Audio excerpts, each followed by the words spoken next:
The incredible truth of the American continent's distant history.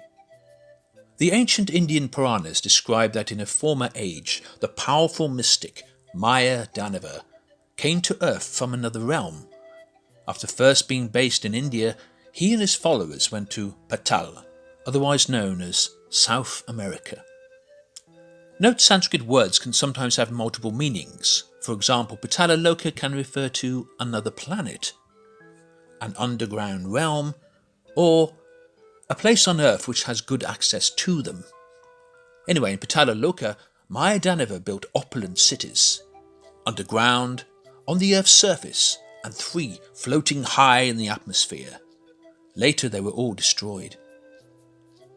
In the Ramayana we learn that long ago the powerful demon Rakshasas, Malivan, Somali and Mali were driven out of India into Lanka, then later to South America. Their descendant, Ravan, built a tunnel system connecting Lanka to East Africa and then onto South America. Ravana used these tunnels to store his vast hoards of gold. And meanwhile, Mahiravan, one of Ravana's sons, lived in Brazil. Now Maya Danava was Ravana's father-in-law.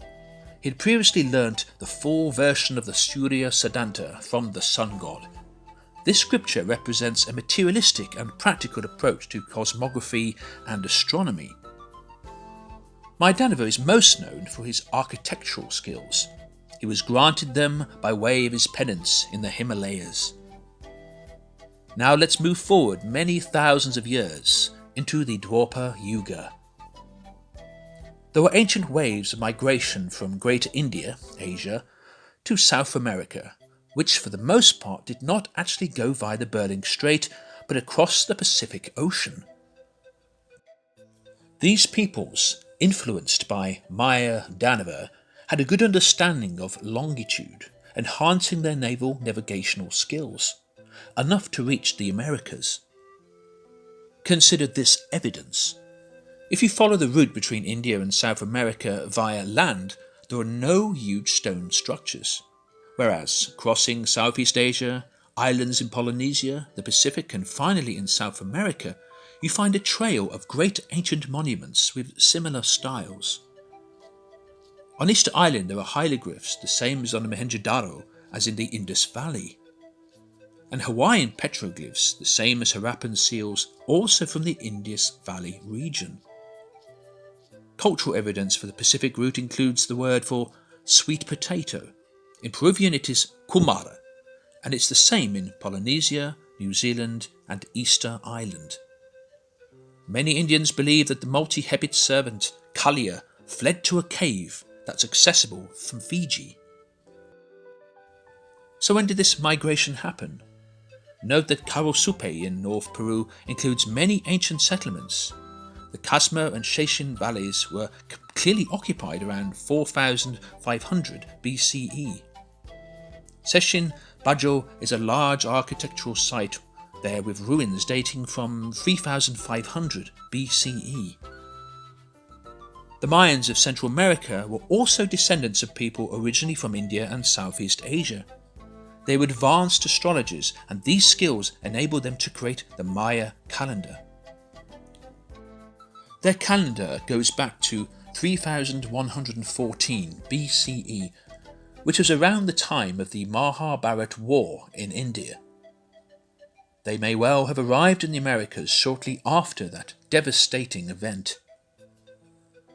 Another migrational wave entered Central America from Cambodia, Vietnam and Java. Note the layout of the Mayan structures all conform to the principles as prescribed in the Vastu Shastras of India. Some Hindu and Mayan have similar stone murtis. The great turtle in Guatemala is similar to Kumra, the tortoise. The Mayan rain god, Shuk, is similar to Indra. Their monkey god is similar to Hanuman. The elephant motif is found in Mayan art, such as in Copan in Honduras, yet elephants never existed in America. In the jungles in Honduras, figures sit in Hindu and Buddhist mudra meditation poses. Ancient Guinness murtis have been found in Mexico and elsewhere in the Americas. The Aztec priests were involved with divination, astrology, and astronomy. However, they fell away from the dharmic lifestyle, especially by performing human sacrifice. But they placed buildings on the east-west path of the sun in the same way that many Vedic temples are. Quetzalcoatl, one of the chief deities in the Aztec culture, was honoured by snake worshippers whose ancestors had escaped from Janmejay, who was the emperor of India until around 3000 BCE. The Nazca lions in Peru can only be seen from the air. This is evidence that they likely had access to some type of vimanus, flying craft. The lines match star constellations. For example, the Great Spider is a model of the Orion constellation as it was 2,000 years ago. The Incas were distant descendants of a much earlier civilization in Peru that I mentioned earlier. Inca hymns are in some ways similar to the Vedic. The walls of Machu Picchu have a thickness of 33 inches, exactly the same as ancient South Indian buildings. The Inca ruler Atahualpa had cum on his forehead, and he had Indian facial features. But in the 16th century, the Spanish went out of their way to destroy all traces of indigenous Indian culture in the region. However, language is harder to destroy. For example, note that chakra means circular area in both Inca and Sanskrit. A Mayan means engineer in both Inca and Sanskrit. And wasi in Inca is wasa in Sanskrit, meaning house. There's much more like that. But now let's turn to North America. The Sioux Indians have 4 ages, and a buffalo loses 1 leg as each age passes. Presently it only has 1 leg. That is exactly what is described in the Vedic Hindu cosmology. The Hopi culture also has 4 ages, called 4 worlds.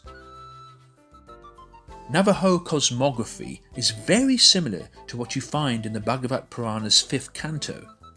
Their homeland's sacred mountain ranges reflect Jambudvip, the 4 directions, and the concentric rings of Bhumandala. Something to think about. Thanks for watching. Now please share with others.